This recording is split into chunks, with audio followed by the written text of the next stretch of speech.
12 bullets fired into a man's chest in under 8 seconds. All 12 hit. The shooters vanished in 90 seconds. No arrests, no chase, no witnesses who could identify a face. Mossad calls this a clean kill. But here's what the official reports don't tell you: the operation almost didn't happen. Not once, but twice. And the reason it succeeded had nothing to do with the plan. The target was Ali Hassan Salameh, chief of operations for Black September, the man who coordinated the Munich Olympics massacre. Mossad had been hunting him for 7 years. They'd tried to kill him before and failed. This time, they had 6 weeks, 3 operatives on the ground, and a 90-second window between the first shot and total extraction. The plan was simple. Wait for Salameh to leave a hotel in Beirut, shoot him as he walks to his car, disappear before Lebanese security arrives. But 3 days before execution, Salameh stopped following his routine. He changed locations, he changed schedules. And he started moving with someone new, a blonde woman in a red coat who wasn't his wife, wasn't his mistress, and wasn't supposed to be there. The team had to decide, abort or adapt. They chose to adapt. What they didn't know was that Salameh had already been warned. The lead operative was a man named Yosef, 34 years old, former Unit 188. He'd been living in Beirut for 6 weeks under a Belgian passport, posing as a textile importer. He shared an apartment in the Hamra district with another operative, a British woman named Erica Chambers who worked as a translator. Their cover was thin but functional. They paid rent, kept irregular hours, never drew attention. Yosef's job was singular: track Salameh and find the kill window. For 41 days, he followed Salameh between 3 locations: a hotel, a mistress's apartment, a safe house in Rausch. Salameh moved unpredictably, sometimes staying in one place for 3 days, sometimes shifting twice in a night. But one pattern held: every Tuesday and Saturday, Salameh met a contact at a cafe near Rue Bliss. The meetings lasted 18 to 24 minutes. Salameh always arrived on foot, always alone. Yosef reported this to Tel Aviv on January 10th. The planners built the entire operation around it. Salameh would be hit as he walked back to his car after the Saturday meeting. The street was narrow, poorly lit, 2 clear escape routes for the shooters. The plan was approved within 72 hours. Then, on January 19th, 3 days before execution, Salameh stopped going to the cafe. Yosef confirmed this by sitting in a parked Renault across from the location for 6 hours. Salameh didn't show. The next day, Yosef repeated the surveillance. Still nothing. On the 3rd day, Salameh reappeared, but not at the cafe. He entered the Al-Bashir Hotel at 9:47 p.m., accompanied by a blonde woman in a red coat. Yosef didn't recognize her. She wasn't in any of his surveillance logs. She was new. He called Tel Aviv from a payphone near the American University. The call lasted 4 minutes. The decision came back immediately: abort the cafe plan, shift to the hotel. Salameh's new routine was less predictable, but the window still existed. He would exit the hotel between 10:30 and 11 p.m. and walk to his car. The shooters would engage him in the street. Extraction would proceed as planned. Yosef hung up and walked back to his apartment. He opened a bottle of whiskey but didn't drink. He sat at the kitchen table and reviewed the new plan in his head. The hotel exit was more exposed than the cafe route, more pedestrians, more variables. And now there was a second person in the equation, a woman whose presence changed the entire tactical picture. What Yosef didn't know, what he couldn't know, was that the blonde woman was Georgina Rizak, Salameh's second wife, 8 weeks pregnant, and she had started accompanying him everywhere because Salameh had been warned 3 days earlier that Mossad was active in Beirut. Not a specific tip, not detailed intelligence, just a general alert from a contact in Lebanese intelligence. Salameh hadn't fled, he'd adapted. He added Georgina as cover. If Mossad was watching, they would hesitate to strike with a civilian present. It was a gamble, and it was working. Because now Yosef had to answer a question no one had asked during the planning phase: what happens if she's still there when the shooters engage? The kill team arrived in Beirut in stages. The shooter was a man named Uri, former IDF sniper, recruited into Mossad's Kidon unit in 1974. He flew in from Paris on January 18th under a Canadian passport. Uri had never worked with Yosef before. They met for the first time on January 20th in a rented garage near the port.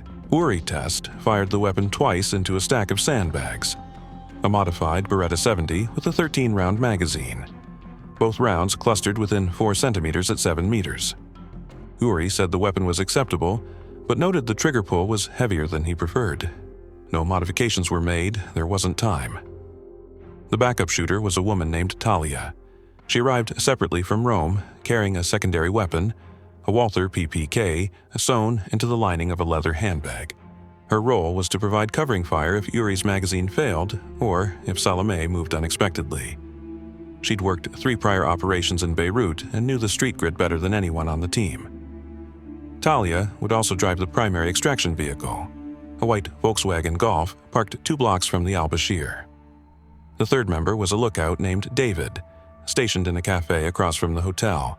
His job was to confirm Salome's exit and signal the shooters David carried no weapon if the operation, if collapsed, he was instructed to walk away and cross into Syria within 12 hours. The plan briefing happened on January 21st at 3 p.m. in Yosef's apartment. The operation was scheduled for the following night. Yosef outlined the sequence. David confirmed Salome exits. Uri and Talia position themselves 30 meters from the Mercedes. Salome approaches the vehicle. Uri engages at 7 meters, firing until the magazine is empty. Talia provides backup and covers Uri's movement to the extraction car. Full team clears the area within 90 seconds of first shot. During the briefing, Talia asked the question no one wanted to answer. What if the woman is still with him?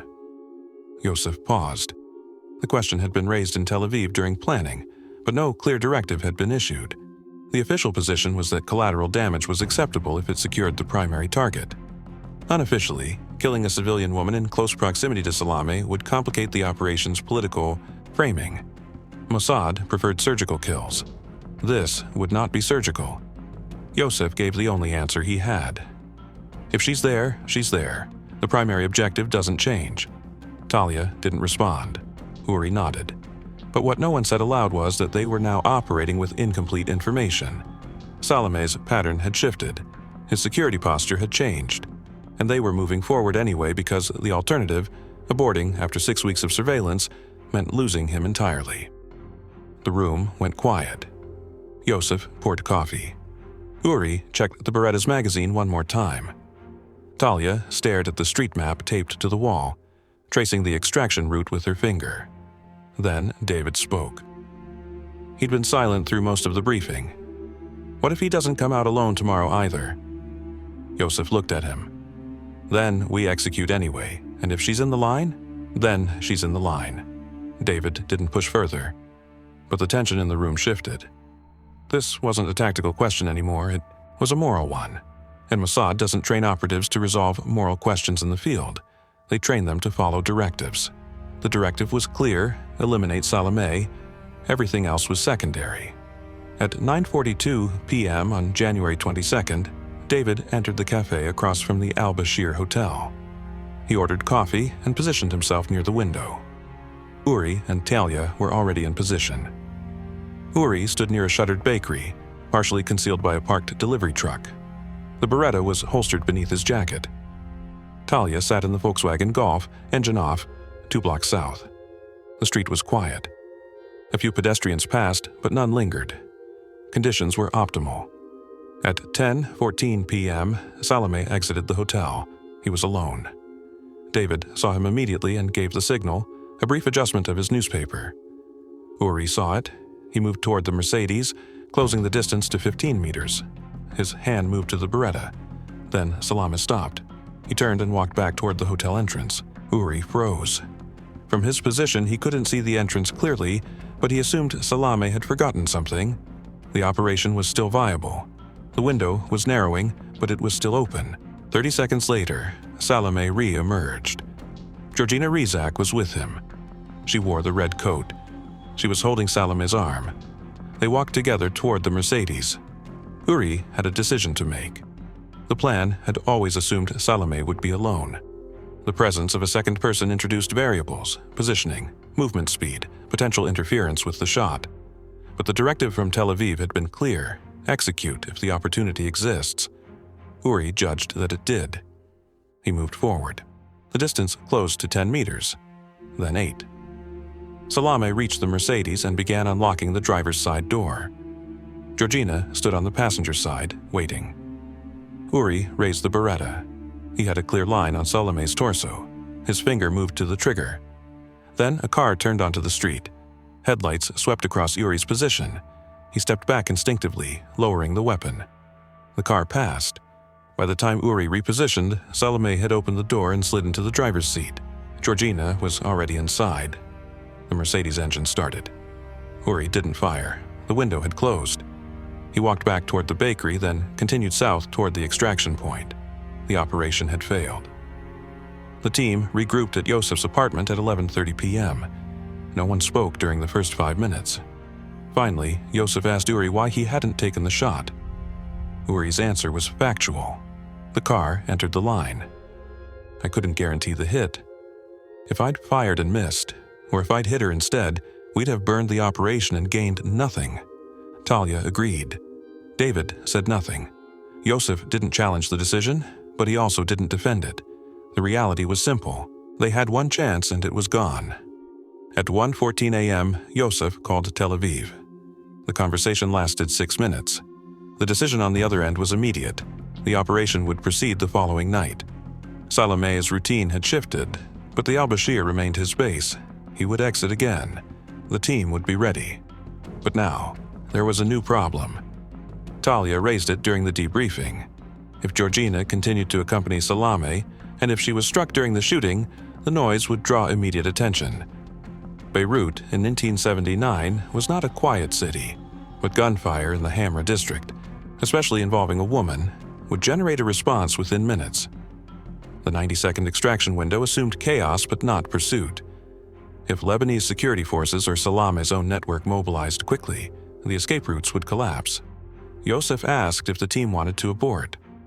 No one answered immediately. Then Uri said, "We've been here 6 weeks. If we abort now, he disappears.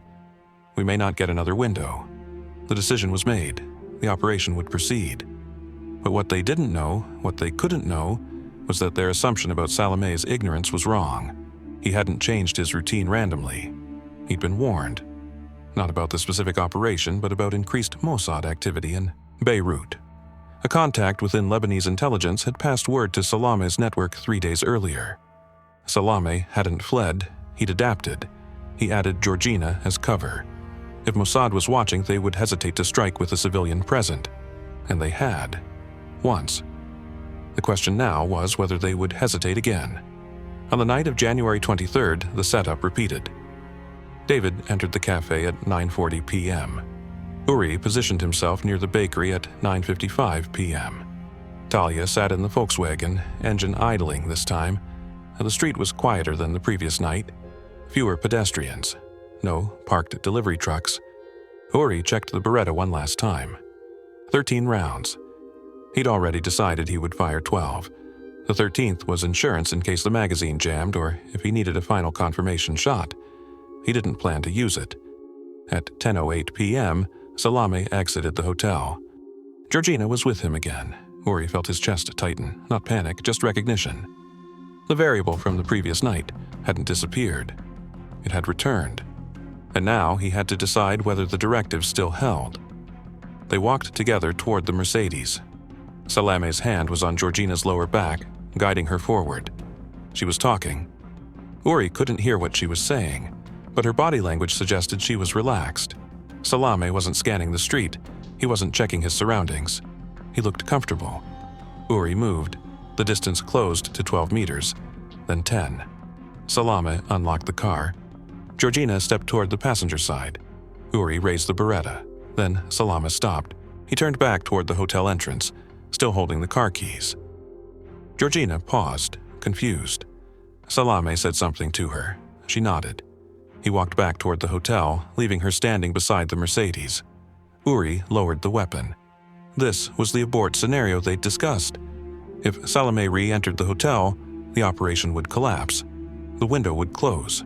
They'd have to reset for another night. And by then, Salame might shift locations entirely. Uri had maybe 15 seconds to decide. Salame reached the hotel entrance. He pushed the door open. Uri started to turn away. Then Salame stopped again. He didn't enter. He was talking to someone just inside the doorway, a doorman. The conversation lasted 8 seconds. Salame handed the man something, a folded bill, maybe a tip. Then he turned and walked back toward Georgina. Uri repositioned, the Beretta came back up. The distance was now 8 meters. Salame reached the Mercedes and opened the driver's side door. Georgina was already moving toward the passenger side. She opened her door and began to sit down.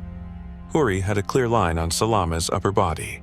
No obstructions, no vehicles entering the street, no pedestrians in the immediate vicinity.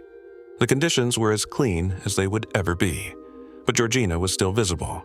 If Uri fired now, she would be less than 2 meters from the point of impact.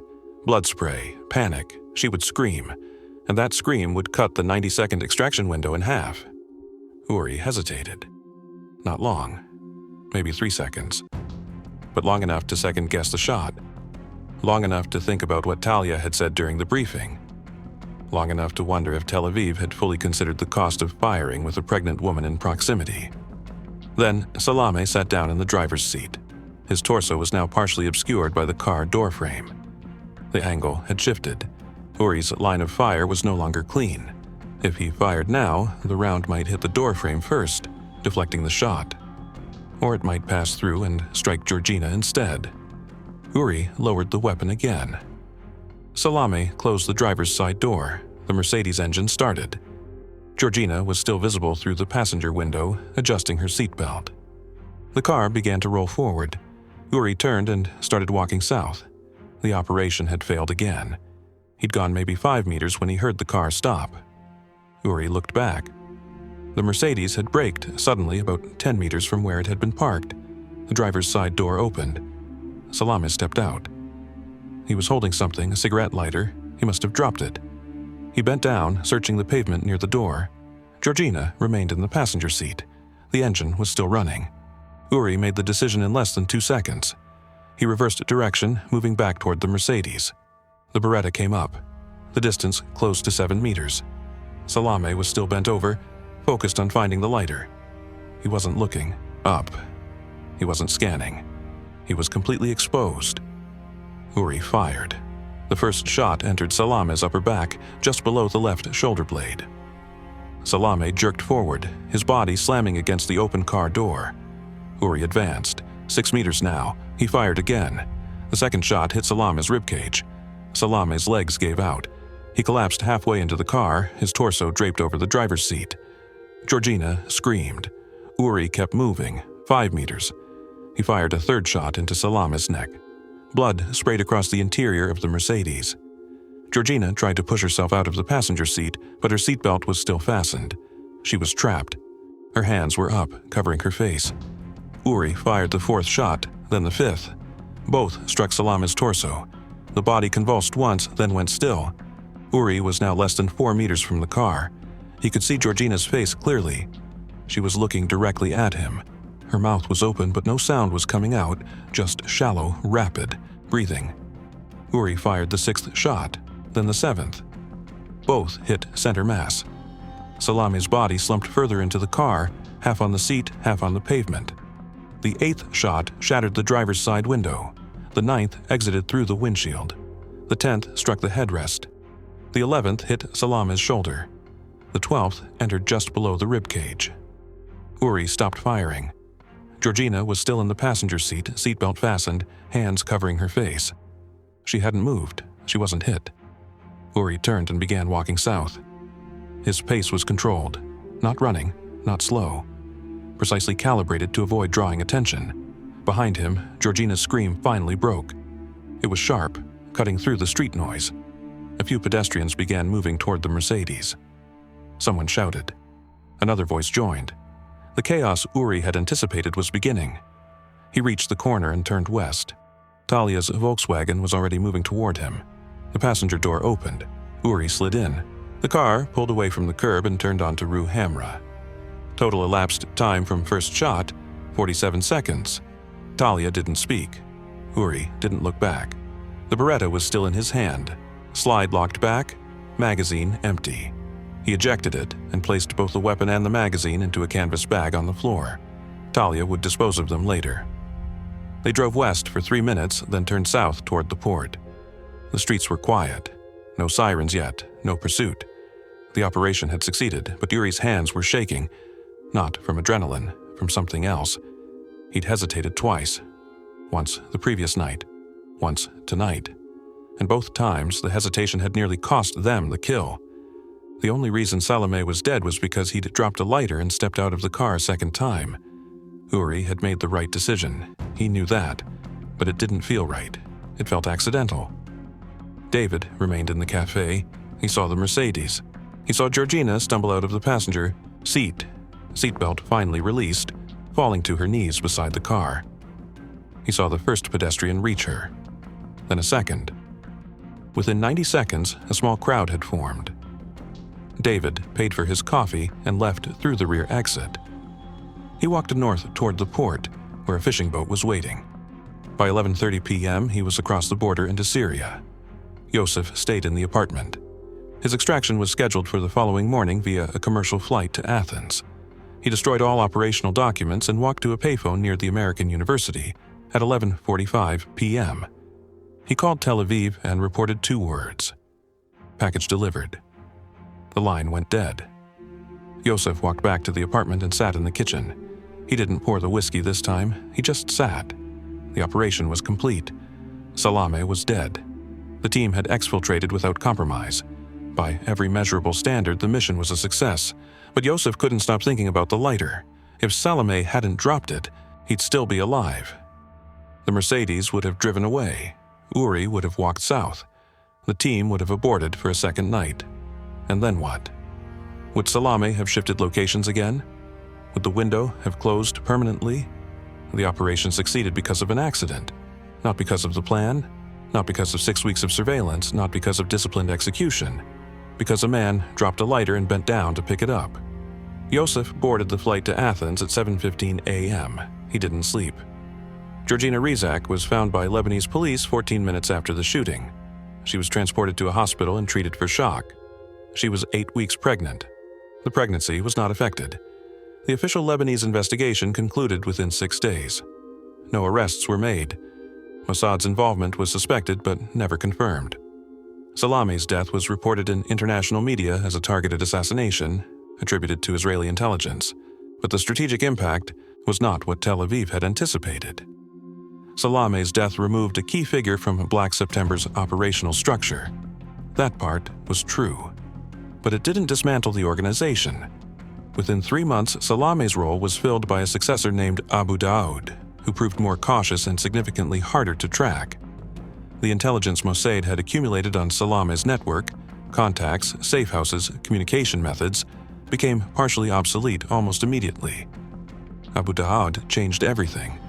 He moved locations every 48 hours. He stopped using fixed meeting points. He traveled with rotating security details and never followed predictable patterns. Mossad spent the next 18 months trying to re-establish surveillance on Black September's command structure. They succeeded, but only partially. The assassination delayed Black September's operations. It didn't stop them, and it made the next target exponentially harder to reach. There was a second consequence Mossad hadn't calculated.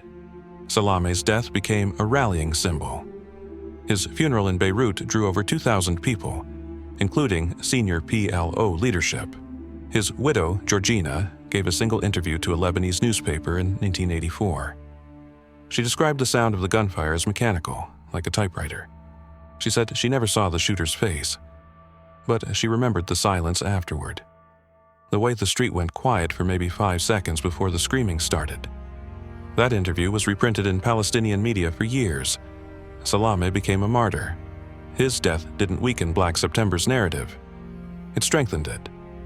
Yosef returned to Tel Aviv on January 25th. He was debriefed for 6 hours and commended for operational discipline. But during the debriefing, a question was raised that Yosef couldn't answer cleanly. Why had Salome changed his routine 3 days before the operation? The official assessment was that Salome had received a general warning, not specific, intelligence. But Yosef knew the margin had been too thin. If the warning had been more detailed, or if Salome had shifted locations entirely, the operation would have failed. Yosef requested reassignment 3 weeks later. He was transferred to a training role within Mossad and never returned to field operations. He told colleagues it was a personal decision. He didn't elaborate. Uri continued working for Qaeda until 1983. He conducted 4 more operations, all successful by official metrics, but people who worked with him noticed a change. He second-guessed shots more often. He asked for additional confirmation before engaging. In 1983, during an operation in Rome, Uri aborted a kill because a child entered his line of fire. The target escaped. Uri was reassigned shortly after. Talia left Mossad in 1981 and relocated to South America. David's status remains unconfirmed. The Beirut operation became a case study within Mossad for what planners call acceptable drift, the gap between planned conditions and actual execution. The operation succeeded, but only because Uri made a real time judgment that deviated twice from the original directive. If Uri had fired on the first night, Salame might have survived. If Uri had hesitated on the second night for 1 second longer, the opportunity would have been lost. The operation succeeded not because the plan was perfect. It succeeded because it was flexible enough to absorb failure, and that flexibility came at a cost that no after-action report fully captured. 12 bullets were fired. All 12 hit. But the operation didn't feel surgical, it felt necessary. And those two things are not the same.